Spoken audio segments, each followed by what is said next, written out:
¿Serán capaces de realizar los mismos saltos que los del cine?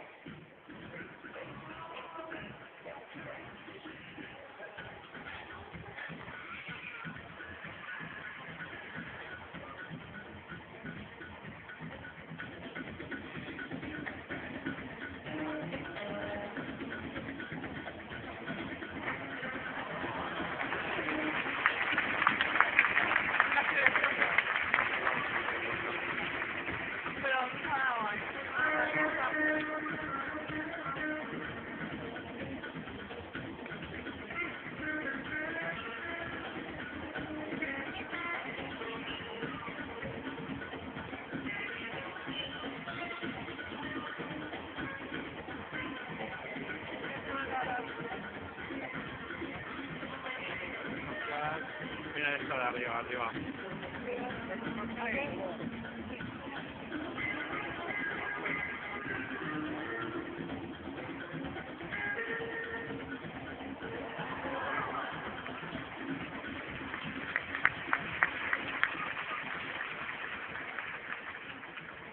Los delfines se impulsan gracias al desplazamiento de su cola, pero ¿cómo se impulsan los humanos?